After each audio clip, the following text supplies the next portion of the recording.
昨天睡得好吗？先问你一个简单的问题，如果你昨天晚上没有睡好觉，第二天早上你会怎么做？是选择早上补个好觉，还是坚持着按正常时间起床？如果时间允许，相信大部分人都会选择早上补个好觉。但其实，如果是为了我们能长久拥有更好的睡眠，这不是一个明智的选项。对我们睡眠帮助最好的选项是第二个，也就是坚持按正常时间起床。我们常听人说，昨晚我又失眠了。睡眠问题很常见，想睡个好觉为什么这么难呢？这是因为我们有些方面没有做对。有太多人都陷入了一种恶性循环，为了解决睡眠问题做了很多行动，比如早早就躺在床上酝酿睡意，觉得自己没睡饱就在周末补觉睡到大中午。这些都不是正确的做法，他们不仅不能解决问题，还会让睡眠问题维持下去，不仅不会睡得好，甚至还会让睡眠质量变得更差。大多数人并不知道自己为什么睡不好，所以治疗慢性失眠的首选方法并不是安眠药，而是行为习惯的改变，也就是认知行为治疗。想要睡个好觉，是需要满足一些条件的，需要我们做好3项内容，它们就是睡眠公式。欢迎来到天天读书会，这期我们分享的书是《睡眠公式》，作者余周伟。作者是一名神经内科医生，在医院有多年的睡眠门诊经验。通过多年的临床经验以及诊断众多睡眠问题的案例，他在书中提出了这样一个公式：好的睡眠等于动力加节律减阻力。接下来我们会就这3个决定睡眠质量的因素进行详细解释，并给出这背后的科学依据以及人们对睡眠的常见误区。如果你彻底领会并执行了这个睡眠公式，拥有一个好睡眠就会是一件很轻松的事。睡个好觉的3个决定因素。刚才我们说了，好的睡眠等于动力加节律减阻力。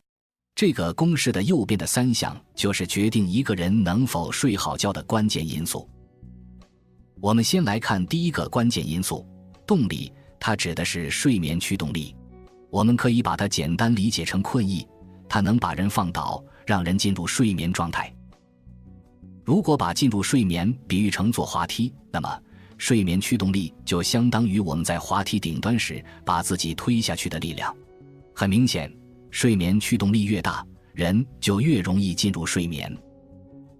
那么怎样才能获得足够多的驱动力？有个很简单但非常有效的方法，那就是保持足够长的清醒时间。也就是说，你白天清醒的时间越长，晚上的睡眠驱动力就越强，就更容易入睡。这是为什么呢？这背后涉及一个叫腺苷的物质。从早上起床刷牙开始，我们的大脑会在清醒的时间里逐渐累积腺苷，累积到一定程度就容易犯困。当你进入睡眠后，大脑就开始清理腺苷，腺苷会逐渐消失，这让人在睡醒后感到充满活力。说到这里，问你一个问题，你知道咖啡为什么能提神吗？这其实也跟腺苷有关。咖啡之所以能提神，是因为咖啡因可以临时阻断腺苷的作用，让腺苷暂时发挥不出作用。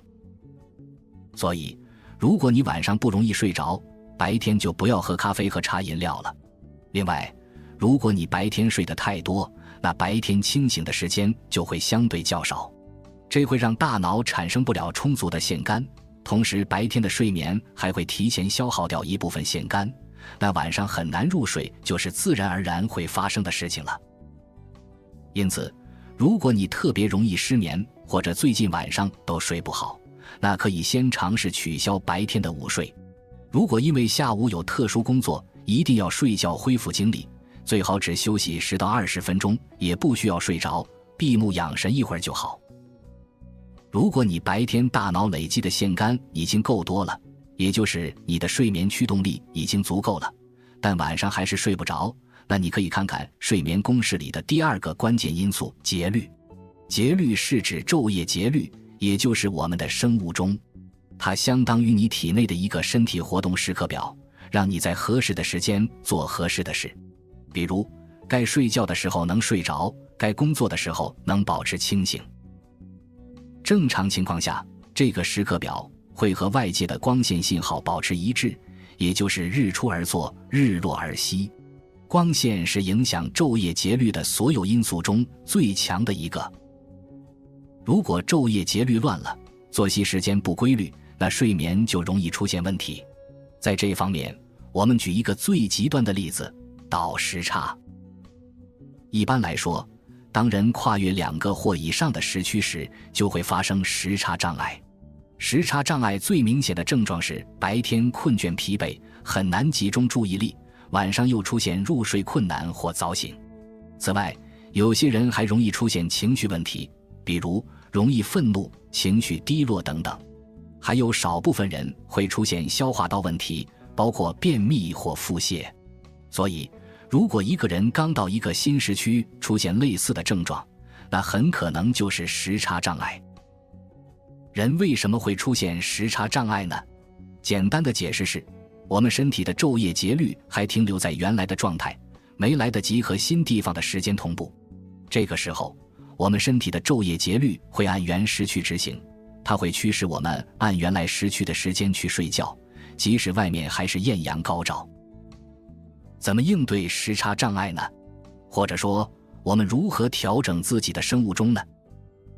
如果你经常出国，可能已经有经验了。没错，那就是白天多到户外接受太阳光线，日间接受自然光线，已经被证明是最重要、最有效的调整自己生物钟的方法。如果想效果更好，除了白天晒太阳之外，最好再加上一个动作，晚上要避光。如果晚上一直暴露在光线中，就会抑制我们体内释放一种物质褪黑素，它的作用是帮助我们入睡和维持睡眠。光线会抑制褪黑素释放，这会向后推迟一个人的睡眠节律，也就是让人更倾向于晚睡晚起。我们的体内会合成褪黑素，现在市面上也有很多人工合成的褪黑素保健品，它们在分子结构上和体内的一样，也能起到调整昼夜节律的作用。研究发现，在调整自己的生物钟方面，把日间光照和褪黑素都用上，效果要比只用一种更好。关于节律，也就是生物钟方面，我们还要说一下常见的看手机的问题。在睡眠医学里，有一条非常重要的军规，避免在睡前长时间使用发光屏幕。这个有些人可能知道，但还没有意识到它的重要性。从科学角度上看，睡前玩手机对睡眠的影响会超出想象。入夜以后，大脑里的松果体会分泌褪黑素，帮助我们入睡。然而，光线会影响褪黑素的分泌，尤其是波长在446至477纳米内的光线，它对褪黑激素分泌的抑制作用最强。而手机、电脑屏幕发出的蓝光波长恰恰在400至495纳米这个范围内，所以会对褪黑素分泌有很强的抑制作用。还有研究发现，睡前阅读有发光装置的电子书会让人降低睡前的困倦感，要花更长时间才能入睡，第二天也会更加的困倦。所以，基于现有的科学证据，建议大家在睡前2到3小时尽量远离手机和电脑，避免暴露在蓝光下。如果因为工作不得不使用电子产品，也至少要在睡前半小时远离屏幕。对绝大多数人来说，有了睡眠驱动力，再加上正常工作的昼夜节律，就已经可以睡个好觉了。要是还睡不好，就可以再想想睡眠公式里的第3个因素——阻力。如果把睡眠驱动力，也就是线杆，比作我们在滑梯顶端推自己滑下去的力量，那么睡眠阻力就相当于滑梯上面的各种障碍物。这个类比还有另外一层含义，很多时候，当我们解决了睡觉本身的驱动力和节律之后，我们只需要找到并解决睡眠阻力就可以。为了方便记忆，我们把常见的睡眠阻力归纳成了6个字，分别是静、行、身、心、药、睡。静是指不好的睡眠环境，包括声音、光线、温度和湿度等。行是指错误的睡眠行为，有些行为你以前以为是对的，其实刚好相反。比如担心睡不够就过早的上床，睡不着就在床上刷手机等等。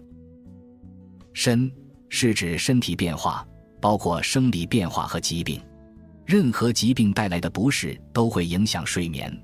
比如很多女性睡不好是因为缺铁性贫血，只要把铁补上去，把贫血纠正了，睡眠和精力自然就好了。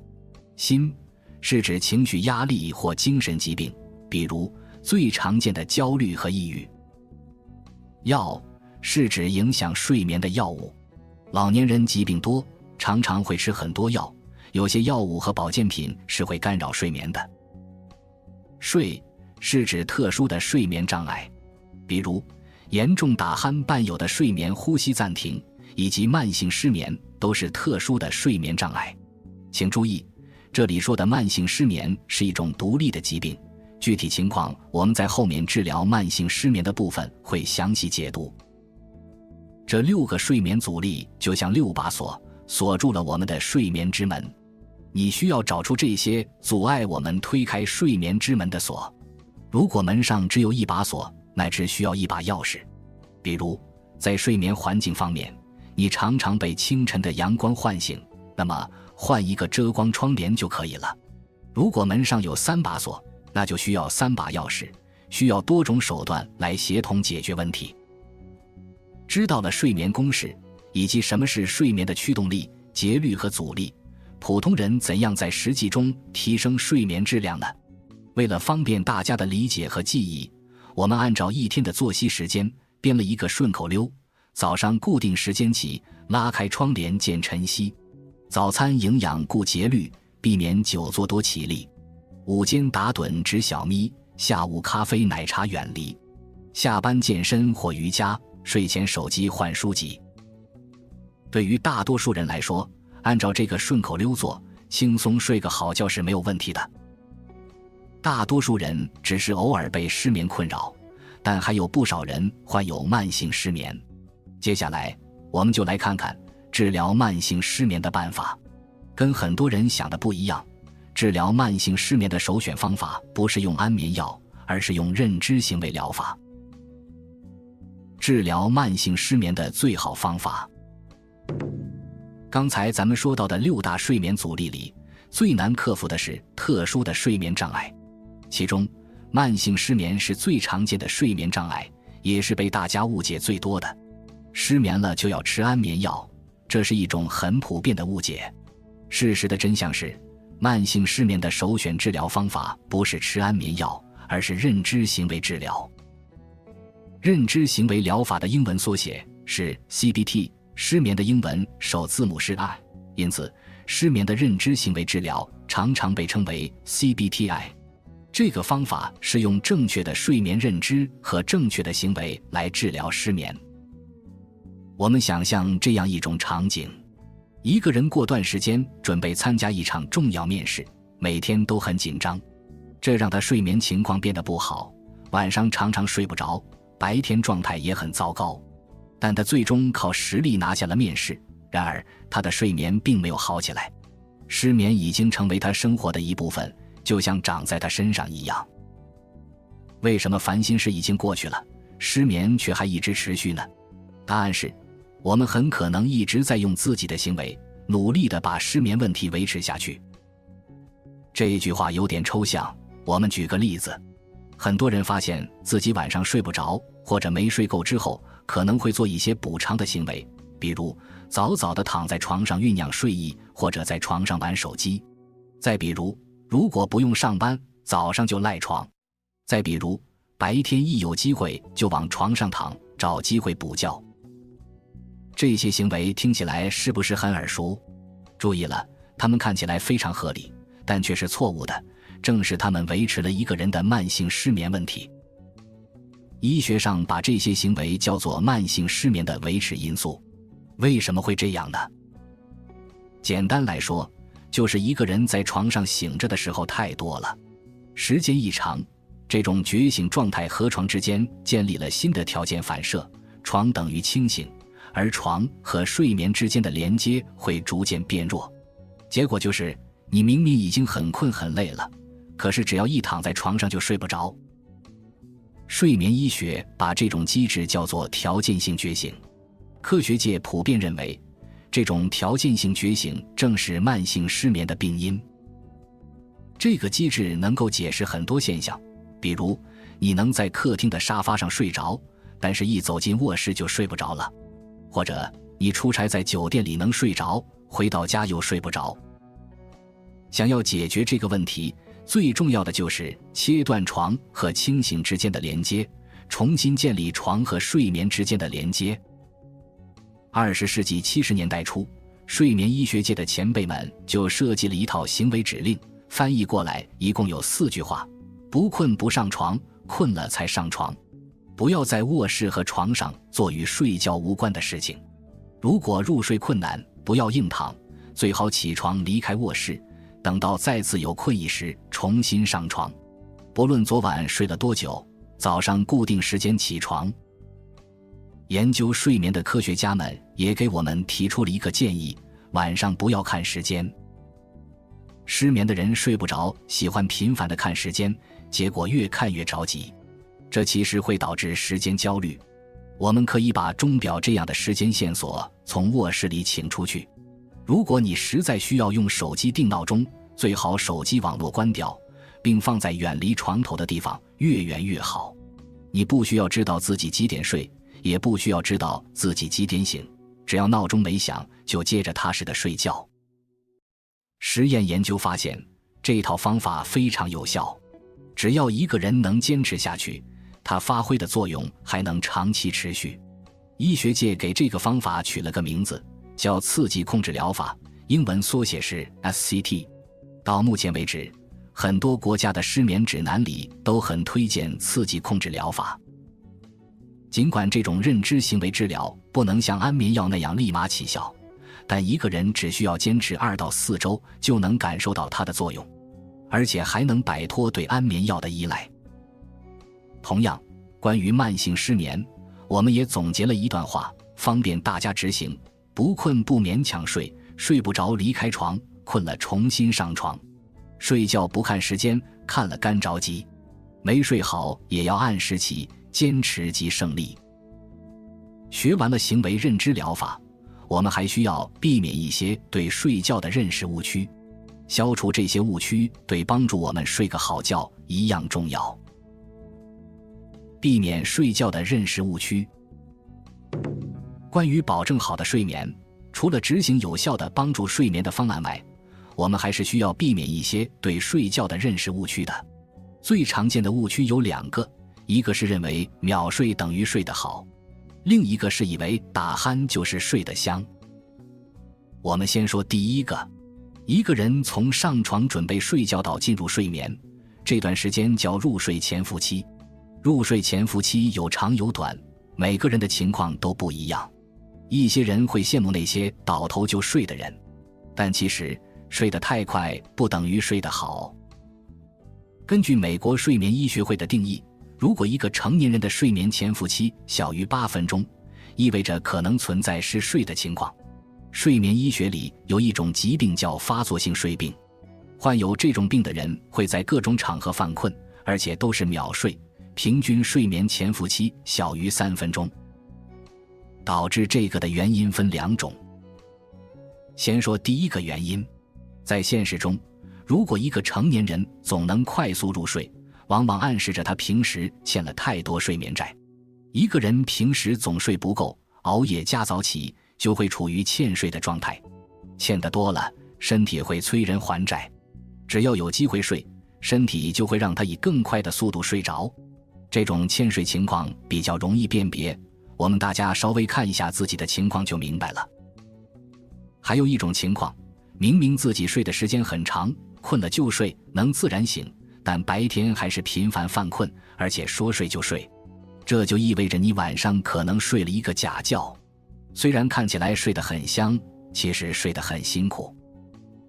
睡眠时间充足，但睡眠质量很糟糕，其中最常见的原因就是严重的打鼾。这就要说到第二个误区了，打鼾不等于睡得香。我们知道，震动产生声音，鼾声也不例外。人睡着以后，咽喉部的肌肉相对会更松弛，气道比清醒时更狭窄。人呼吸的时候，气流通过狭窄的气道，让这些松弛的组织发生震动，就产生了鼾声。可以这么说，气道越狭窄，鼾声就越响。如果一个人睡觉打鼾，那就意味着他的上气道比较狭窄。如果狭窄到一定程度，呼吸气流严重受限，甚至会发生呼吸暂停和缺氧。这就好比一个人在睡觉，但是有一只手在掐住他的脖子。这种严重打鼾的情况叫阻塞性睡眠呼吸暂停，英文缩写 OSA， 危害非常大，需要尽早去医院规范治疗。如果 OSA 不治疗的话，会带来很多远期并发症，包括高血压、心肌梗死、心律失常、脑中风以及认知功能下降等。以高血压为例，2007年 Chest 杂志统计了一项数据，难治性高血压患者中有 71% 都存在 OSA。 这意味着，如果一个人已经在规范服用降压药，甚至服用了3种药物，可血压的情况还是没有改善，那就要评估下是不是患有 OSA 了。所以别羡慕别人沾枕头就能睡着，也不要追求快速入睡。秒睡从来就不是什么了不起的能力，它更可能意味着存在睡眠问题。换句话说，入睡慢别焦虑，入睡快别嘚瑟。当然，不是说所有入睡快的人都有睡眠问题，毕竟有大约 30% 健康的成年人平均睡眠潜伏期也会小于8分钟。也不是所有打鼾的人都会出现严重的呼吸暂停。那么，我们怎么知道自己快速入睡或者打鼾的情况是不是正常呢？最直观的方法就是看一个人白天的精神状态。如果用数学等式来表示，就是秒睡加白天犯困等于看医生，打鼾加白天状态差等于看医生。如果一个人存在上面2种情况中的一种，那患有 OSA 的可能性就会越大。这种情况建议最好去医院做一个确诊实验，这个实验名叫睡眠多导图检查。医生会通过数据来判断一个人是否有 OSA 以及严重程度。如果一个人只是单纯的打鼾，还没有严重到呼吸暂停的程度，对于这种情况，一般建议先改善生活方式。如果体重超标，就要减肥，尽量侧睡，并用木块或橡胶垫子垫在床角，让床头抬高10厘米左右。同时，睡前不要喝酒，并戒烟。如果一个人打鼾严重到频繁呼吸暂停，那又该怎么办呢？对于中度到重度的 OSA， 目前首选的治疗方法是持续气道正压通气。它的原理就是通过一个简易的呼吸机来让人的上气道维持一定的压力，避免塌陷。美国睡眠医学会推荐，所有被诊断为阻塞性睡眠呼吸暂停的患者都可以优先尝试气道正压治疗。现在已有大量证据表明了，这种呼吸机对不同程度的 OSA 都可以发挥作用，还会带来很多好处，比如降低睡眠期间发生呼吸暂停的频率，减轻白天嗜睡，改善血压等等。现在市面上已经有了很多这样的机器，它们都可以根据情况自动给人一个最适合气压，把气道撑开。这种机器也比较小巧，可以放在旅行箱里，出差时都可以带上。习惯改善，睡眠就会改善。到这里，睡眠公式的精华内容就为你解读完了。我们最后做一个复习和总结。首先，睡不好，先别着急吃安眠药，把睡眠公式对照一遍，找到解开自己问题的钥匙。这个睡眠公式就是动力加节律减阻力等于好睡眠。第二，慢性失眠首选的方法不是安眠药，而是认知行为治疗。我们可以记住这4句话：不困不勉强睡，睡不着离开床，困了重新上床。睡觉不看时间，看了干着急。没睡好也要按时早起，坚持即胜利。